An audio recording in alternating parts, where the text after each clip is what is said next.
Good morning 11th class.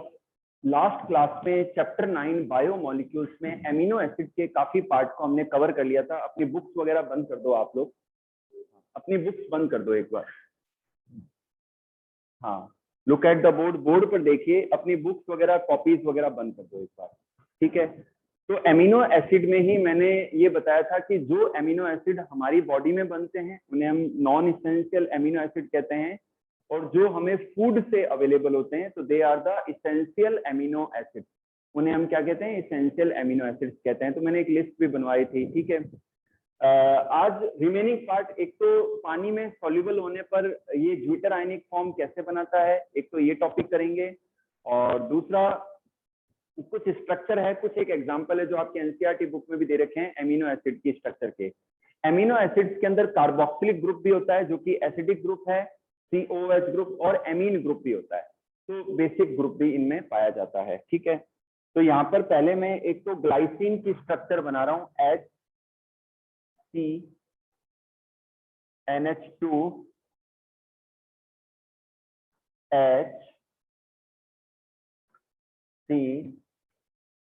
HCOOH, ठीक है।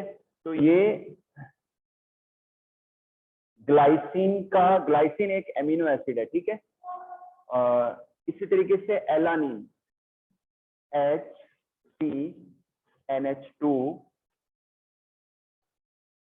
COOH और मेथिल ग्रुप, ये है एलानिन।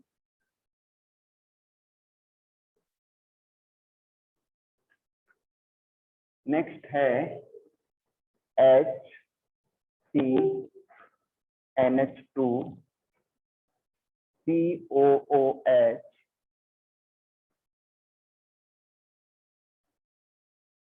सेरीन,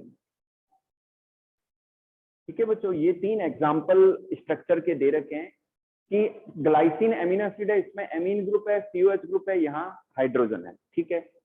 यहाँ पर मेथिल ग्रुप आ गया तो एलानिन, और ये CH2OH ग्रुप आ गया तो ये सेरीन, ठीक है। तो ये तीन स्ट्रक्चर दे रखी है आपके एनसीईआरटी के सिलेबस में।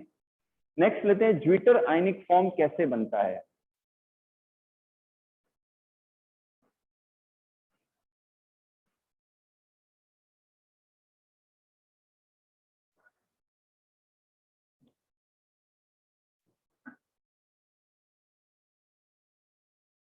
RCHCOOH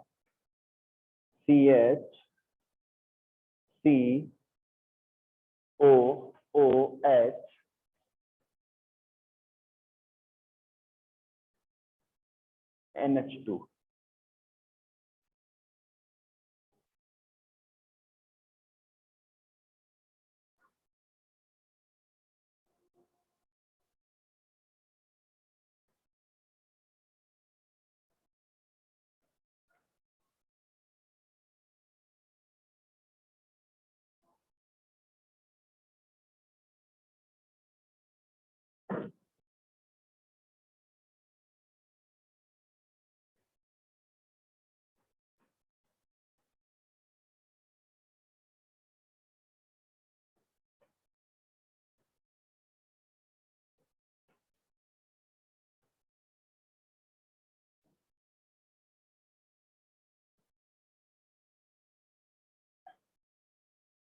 हाँ बच्चों ध्यान से देखिए, ये एमिनो एसिड का फॉर्मूला है RCHCOH ग्रुप और NH2। तो जब इसको पानी में सॉल्युबल किया जाता है एमिनो एसिड को, तो यहाँ से एक हाइड्रोजन रिलीज हो जाता है। इधर देख लो, यहाँ से एक हाइड्रोजन रिलीज हो जाएगा और ये हाइड्रोजन एमीन ग्रुप के साथ आ जाएगा, प्लस यहाँ चार्ज इसीलिए है। तो इस स्ट्रक्चर को देख लो, इसे हम कहते हैं ज्विटर आयन। क्या कहते हैं? Zwitter ionic form of amino acid. बताइए समझ में आया नहीं है? आ गया? तो बच्चों, amino acids are organic molecules, amino acids are the biomolecules, proteins are the polymer of amino acid. तो डिफरेंट एमिनो एसिड्स के बीच में पेप्टाइड बॉन्ड बनती है कार्बोक्सिलिक ग्रुप और एमीन ग्रुप के बीच में, और इससे प्रोटीन का फॉर्मेशन होता है। इससे क्या होता है? प्रोटीन का फॉर्मेशन होता है। आई बात समझ में आपके? तो दोबारा सुन लीजिए, ये जो स्ट्रक्चर नजर आ रही है ज्विटर आयनिक फॉर्म है कि जब एमिनो एसिड को पानी में मिलाया जाता है तो हाइड्रोजन जो ग्रुप है वो निकल के एमीन ग्रुप के साथ आ जाता है, और ये स्ट्रक्चर बनती है, इसे हम ज्विटर आयनिक फॉर्म कहते हैं। क्या कहते हैं? Zwitter ionic form. नेक्स्ट जो टॉपिक है वो है लिपिड।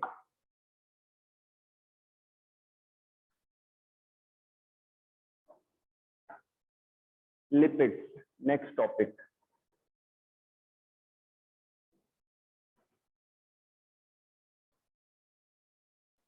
लिपिड्स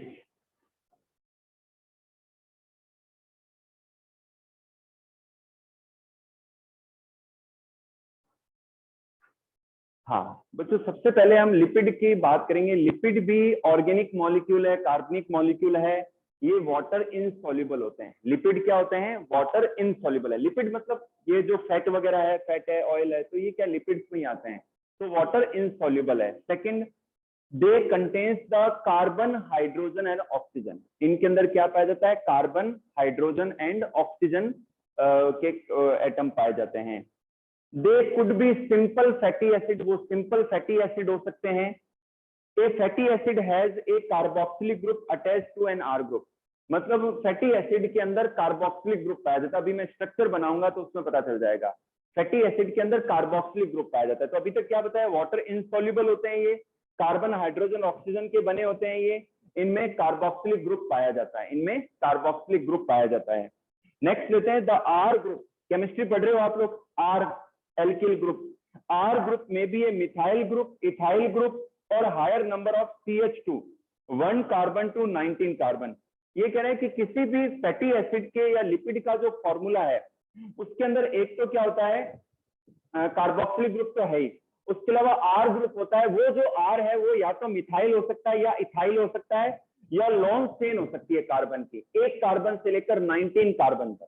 ठीक है, जैसे कि palmitic acid with 16 carbon. Palmitic acid में 16 कार्बन होते हैं। नेक्स्ट लेते हैं एरिकिडोनिक एसिड है 20 कार्बन। जो एरिकिडोनिक एसिड है वो भी लिपिड का एग्जांपल है जिसमें 20 कार्बन होते हैं। Fatty acids could be saturated और अनसैचुरेटेड। आपको पता है अगर सैचुरेटेड है तो फॉर्मूले में सिंगल बॉन्ड होगा, सिंगल बॉन्ड का चेन नजर आएगी आपको, तो वो सैचुरेटेड फैटी एसिड है। और अगर कहीं डबल बॉन्ड आ रही है तो समझ जाइए, एक से ज्यादा, तो समझ जाइए कि वो अनसैचुरेटेड है, मतलब उसकी जो वैलेंसी है वो फुलफिल नहीं है। ठीक है। Another example of lipid is glycerol. Glycerol जो है, जो ग्लिसरीन या ग्लिसरॉल है, वो भी लिपिड का एग्जांपल है। एक्स्ट्रा बोर्ड पे देख लो, सारे बोर्ड पे देख लो। बंद कर दो इसको। सुमित कुछ कर रहे हो क्या आप? बंद कर दो नोटबुक को। बच्चों लिपिड में जो ग्लिसरॉल या ग्लिसरीन है वो भी क्या है? लिपिड है which is try hydroxy propane. मैं अभी डायग्राम भी बना रहा हूँ, ड्रॉ भी कर रहा हूँ स्ट्रक्चर को। मैनी लिपिड्स में है both glycerol and fatty acid. जो कई लिपिड्स हैं, कई लिपिड्स ऐसे हैं जिनके अंदर ग्लिसरॉल भी है और फैटी एसिड्स भी है। कई लिपिड्स ऐसे हैं जिनके अंदर ग्लिसरॉल भी है और फैटी एसिड्स भी हैं। तो बच्चों यहां पर मैं पहले लिपिड के टाइप बता देता हूं। Type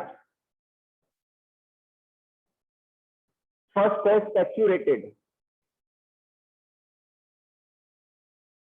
saturated fatty acid.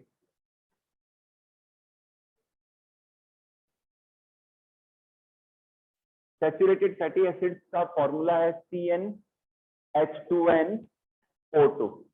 CnH2nO2। Example है palmitic acid.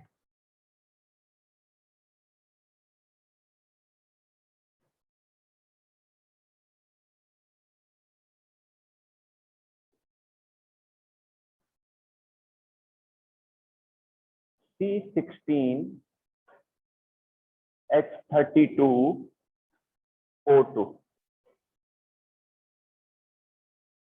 Stearic acid.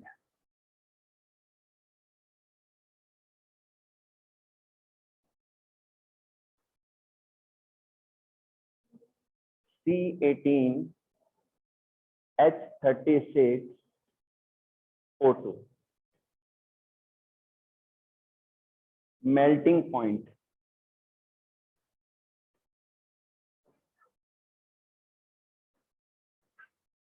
(63.1 to 69.6 degree centigrade.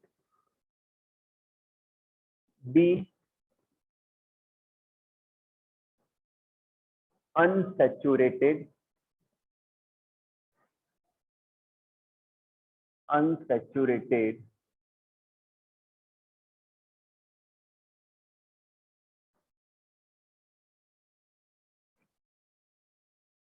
Fatty acid.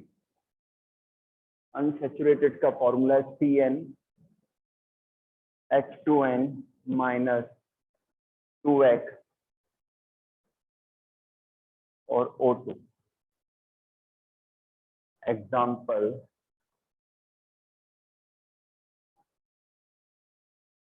Oleic acid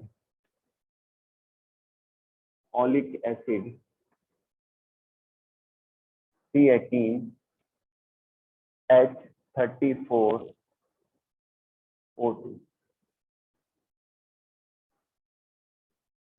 linolenic acid C18H32O2।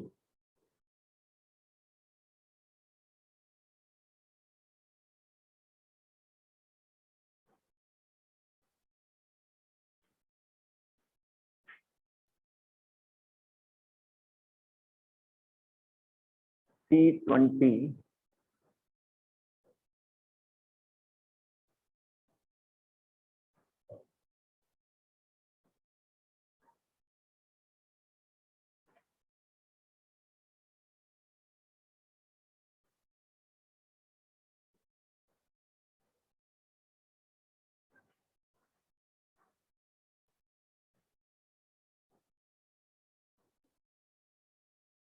हाँ बच्चों ध्यान से देखिए, आपको समझ में आ रहा है। We are discussing about the lipid. यहाँ पर हम फैटी एसिड के दो टाइप देख रहे हैं, एक तो सैचुरेटेड फैटी एसिड्स और अनसैचुरेटेड फैटी एसिड। सैचुरेटेड का मतलब जिसमें वैलेंसी पूरी है और सिंगल बॉन्ड पाया जाता है, तो वो सैचुरेटेड फैटी एसिड्स हैं। जिनमें वैलेंसी की कमी है तो इस वजह से डबल बॉन्ड पाई जाती है, तो फिर एक से ज्यादा, तो वो क्या है, अनसैचुरेटेड है। ठीक है, तो सैचुरेटेड जो फैटी एसिड है उनका फॉर्मूला है CnH2nO2। CnH2nO2, ऑक्सीजन हमेशा दो ही रहेगा इसमें, CnH2nO2। जैसे कि पामिटिक एसिड है C16H32O2, स्टेरिक एसिड है C18H36O2। मेल्टिंग पॉइंट इनका ज्यादा होता है सैचुरेटेड फैटी एसिड का मेल्टिंग पॉइंट ज्यादा होता है, जमा हुआ रहता है 63 डिग्री से लेकर 69 डिग्री तक। ठीक है, सेकंड लेते हैं, अनसैचुरेटेड फैटी एसिड का फॉर्मूला है CnH2n-2xO2। Oleic acid, linolenic acid, arachidonic acid. Oleic acid का फॉर्मूला, अच्छा ये लिक्विड फॉर्म में पाए जाते हैं क्योंकि मेल्टिंग पॉइंट इनका कम है। ठीक है, ओलिक एसिड है C18H34O2, linolenic acid C18H32O2, एरेकिडोनिक acid का C20H32O2। मेल्टिंग पॉइंट इनका 13.4 डिग्री सेंटीग्रेड है, इसीलिए सर्दियों में भी ये लिक्विड फॉर्म में पाया जाता है। आपने देखा होगा कि कुछ ऑयल्स ऐसे हैं, ऑयल भी तो एग्जांपल लिपिड्स के ही हैं, फैट्स के ही हैं, तो कुछ ऑयल जो है सर्दियों में भी लिक्विड रहते हैं ना, क्योंकि उनका मेल्टिंग पॉइंट कम है। जबकि कुछ ऑयल ऐसे होते हैं, या जैसे घी की बात करें तो क्या जम जाता है सर्दियों में एकदम, क्योंकि उनका मेल्टिंग पॉइंट ज्यादा है इसलिए। ठीक है, इतना समझ में आया बच्चों। नेक्स्ट टॉपिक है फंक्शंस। फंक्शंस क्या क्या हैं, फिर मैं स्ट्रक्चर ड्रॉ करूंगा। फंक्शंस हैं फैटी एसिड्स का या लिपिड्स का, वो है रिजर्व फूड मटेरियल। हमारी बॉडी के अंदर चर्बी के फॉर्म में, रिजर्व फूड के फॉर्म में ये पाया जाता है। फ्यूल, लिविंग ऑर्गेनिज्म की बॉडी में जब कभी एनर्जी की रिक्वायरमेंट होती है तो एज ए फ्यूल भी यूज होता है, जो फैट है वो। ठीक है, नेक्स्ट लेते हैं इंसुलेशन कोट। एनिमल्स की बॉडी के नीचे, स्किन के नीचे, हमारी स्किन के नीचे भी फैट का डिपोजिशन होता है, तो एक इंसुलेशन प्रोवाइड कराता है। ठीक है, नेक्स्ट लेते हैं शॉक एब्जॉर्बिंग कुशन। हमारे जो किडनीज है, आई बॉल्स हैं, इनके चारों ओर भी जो फैटी पार्ट है, एडिपोज टिश्यू में जो फैट स्टोर रहती है, उस वजह से ये कुशन प्रोवाइड कराता है। Improvement of physique. Improvement of physique का मतलब है कि कोई व्यक्ति मतलब अच्छी हाइट है और मेरे जैसा दुबला नहीं होना चाहिए, थोड़ा सा हेल्दी है जिसमें फैट हो मतलब, तो वो उसकी मतलब पर्सनैलिटी अच्छी लगती है, सुंदर दिखता है वो, तो फिजिक्स में इंप्रूवमेंट आता है, स्मार्टनेस आती है थोड़ी सी फैट के डिपोजिशन से, ठीक है। बॉडी कंटूर सेट होता है, कंटूर का मतलब बॉडी की शेप बन जाती है, ठीक है ना। अब सलमान खान साहब हैं तो उनके नीचे स्किन के नीचे जो है फैट का भी डिपोजिशन है, तो थोड़ा सा क्या है मस्कुलाइन लगते हैं और कपड़े पहने हुए जचते हैं। आजकल जितने भी एक्टर्स आ रहे हैं वो सारे बॉडी को एकदम फिजिक को टोन करके रखते हैं, एक्सरसाइज करके, डाइट अच्छी लेके। पहले होते थे दुबले पतले हीरो, कपड़े उनके एकदम ढीले ढाले से होते थे ठीक है ना।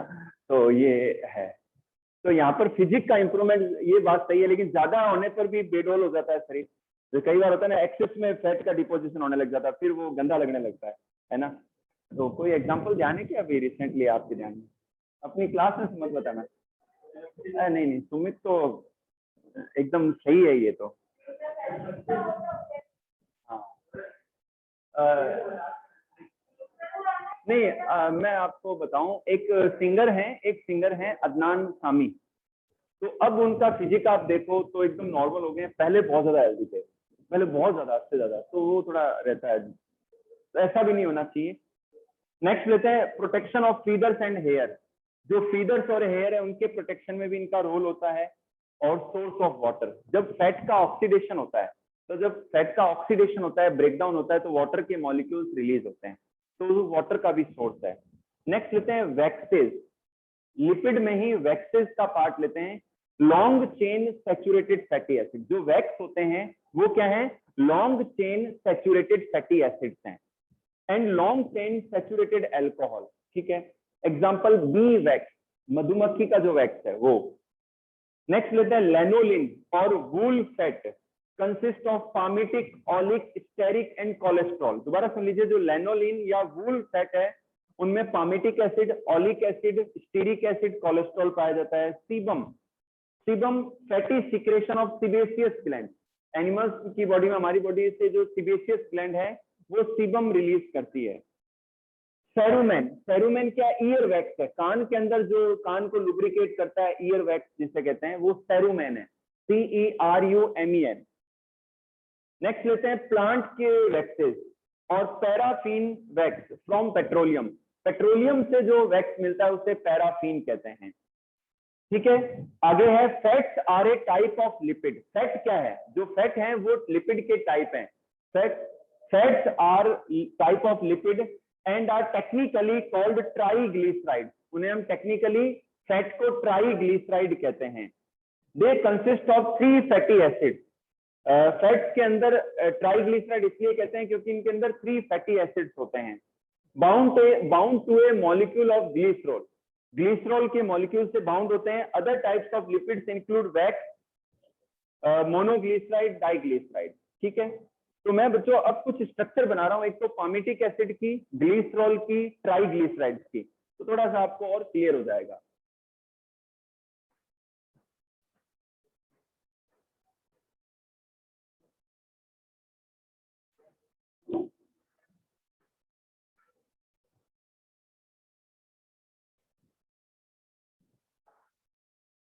Palmitic acid CH3 CH2 14 COOH, palmitic acid.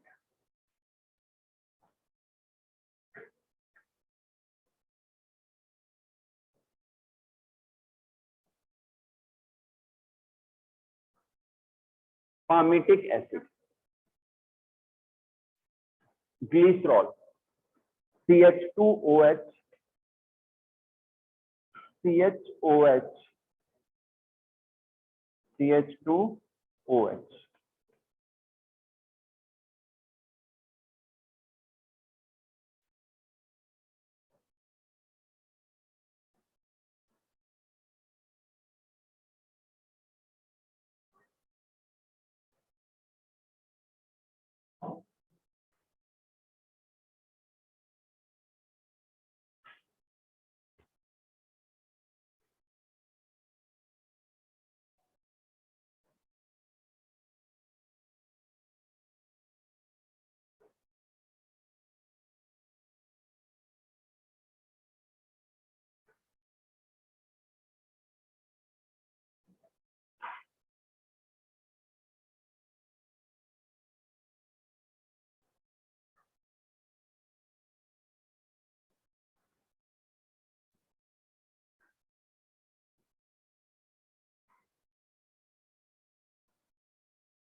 बच्चों बोर्ड पर स्ट्रक्चर देखिए, पामिटिक एसिड, पामिटिक एसिड में 16 कार्बन है, CH3 CH2 15 हो गए और COH ग्रुप। तो पामिटिक एसिड का ये फॉर्मूला है। ग्लिसरॉल का फॉर्मूला है CH2OH CHOH और CH2OH, ये ग्लिसरॉल का फॉर्मूला है। अब बात करते हैं ट्राइग्लिसराइड्स की। ट्राइग्लिसराइड्स कैसे बनते हैं? ये भी फैटी एसिड है। जब ग्लिसरॉल के साथ में फैटी एसिड ऐड हो जाते हैं, R1 R2 और R3, ये फैटी एसिड ऐड हो गए, तो ये क्या बन गया? ट्राइग्लिसराइड। क्या बन गया? ट्राइग्लिसराइड। ठीक है, तो फैट्स जो होती हैं, फैट भी टाइप ऑफ लिपिड हैं and are technically called triglyceride. इन्हें हम टेक्निकली ट्राइग्लिसराइड कहते हैं क्योंकि इनमें 3 फैटी एसिड्स हैं। ये देख लो बच्चों, पक्का सही है। नेक्स्ट मैं बना रहा हूं फॉस्फोलिपिड के लिए स्ट्रक्चर, लेसिथिन की स्ट्रक्चर, जो कि सेल मेम्ब्रेन का पार्ट है, प्लाज्मा मेम्ब्रेन का पार्ट है।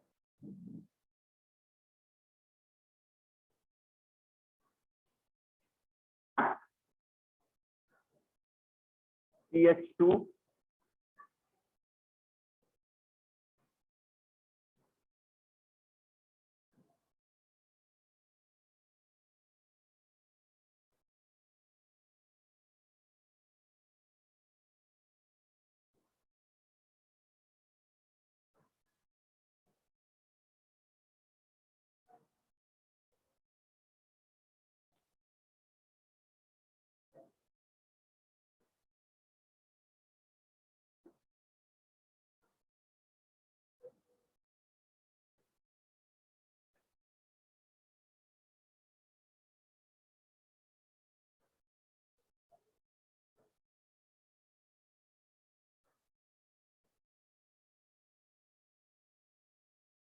ये रफ कर दो बच्चों।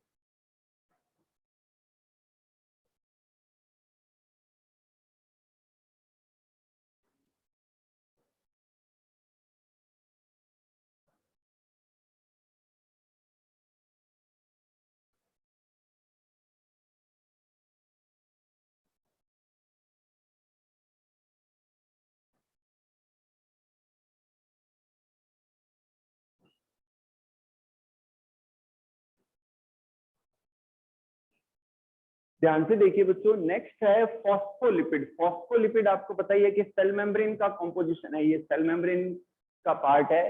तो इनमें जो ट्राइग्लिसराइड है, ट्राइग्लिसराइड के साथ में एक फॉस्फेट ग्रुप ऐड है। ठीक है, तो ये स्ट्रक्चर है फॉस्फोलिपिड की, लेसिथिन की। इसमें एक तो ये फॉस्फेट ग्रुप आ गया और यहाँ पर एक नाइट्रोजन ग्रुप के साथ में ये मेथिल ग्रुप भी ऐड है।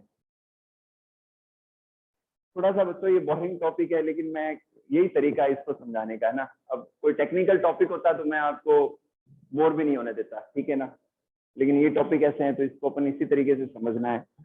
नेक्स्ट लेते हैं नाइट्रोजन बेसिस। मैं ये रफ कर रहा हूँ।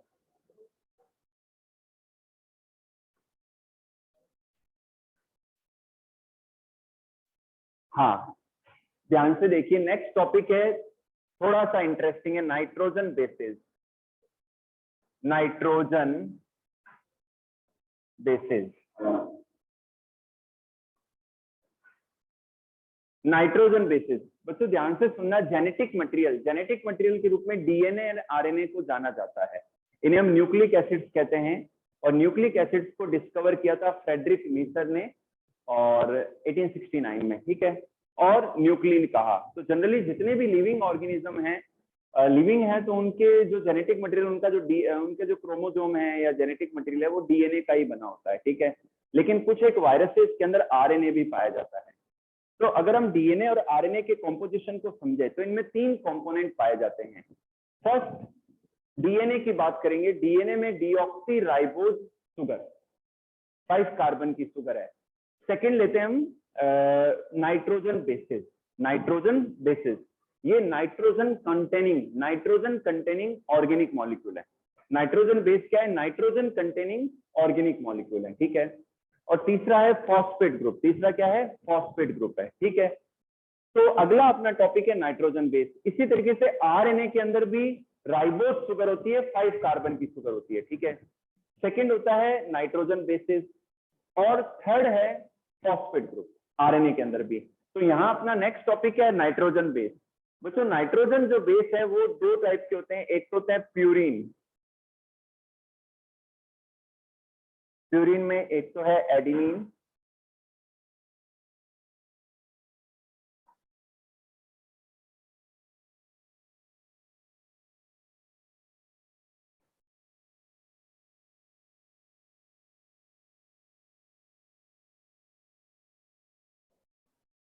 गुएनिन, ठीक है।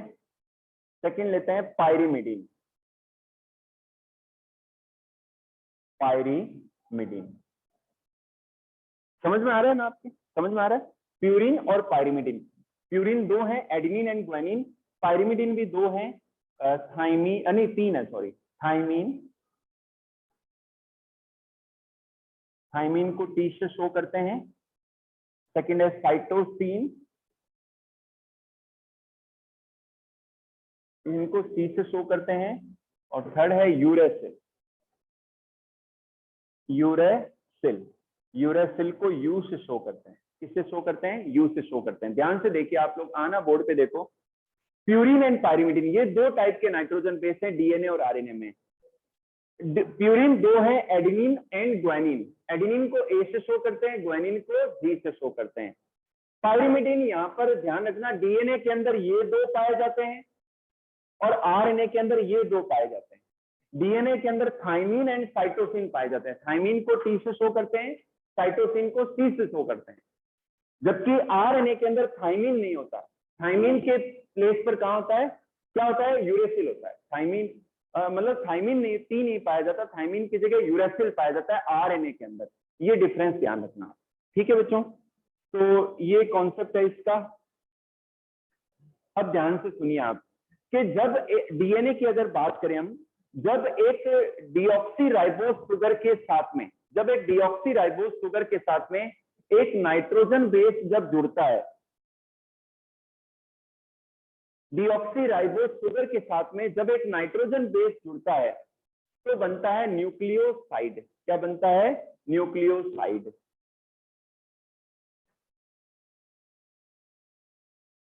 न्यूक्लियोसाइड क्या है? डीऑक्सीराइबोस शुगर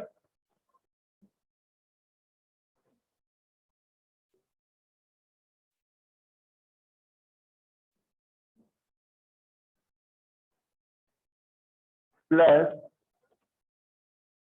डीऑक्सीराइबोस शुगर हो गया बेटा, फिर है नाइट्रोजन बेस।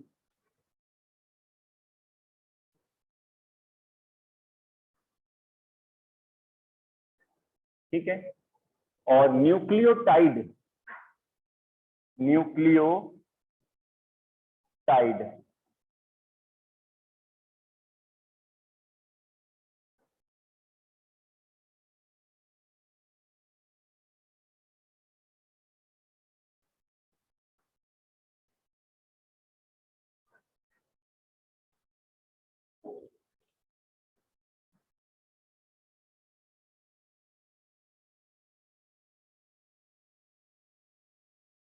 हाँ बच्चों ध्यान से देखिए, डीएनए जब बनता है तो डीएनए की जो एक यूनिट बनती है, कैसे बनती है? पहले डीऑक्सीराइबोस शुगर के साथ में उसके फर्स्ट कार्बन से नाइट्रोजन बेस जुड़ता है।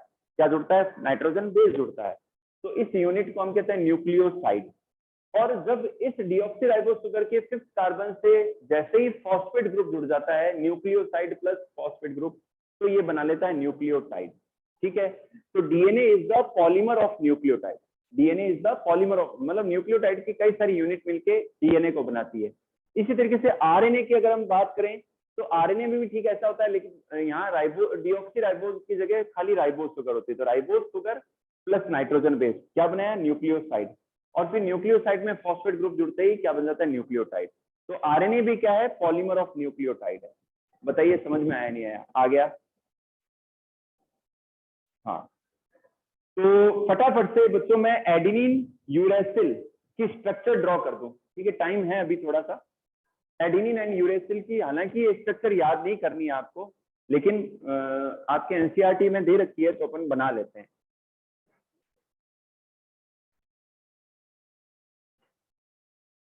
क्योंकि इतनी डिटेल आप नहीं नहीं करेंगे तो भी चलेगा।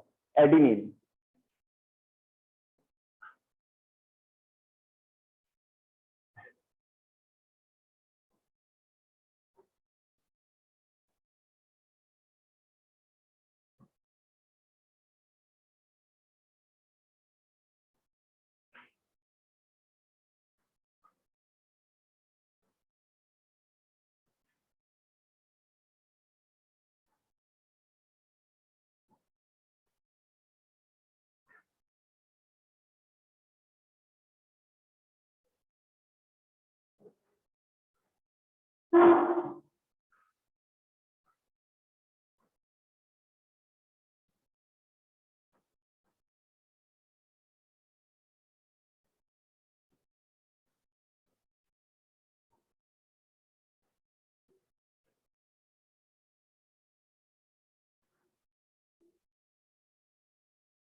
हाँ बच्चों ध्यान से देखिए आप, ये एडेनिन की स्ट्रक्चर, ये यूरेसिल की स्ट्रक्चर, एक न्यूक्लियोसाइड कैसे बनता है? ये डीऑक्सीराइबोस शुगर है, सॉरी नहीं, ये आपके राइबोस शुगर है, क्योंकि डीऑक्सीराइबोस शुगर में 1 2 सेकंड कार्बन पर एक ऑक्सीजन की कमी होती है, एक ऑक्सीजन की क्या होती है यहाँ पर?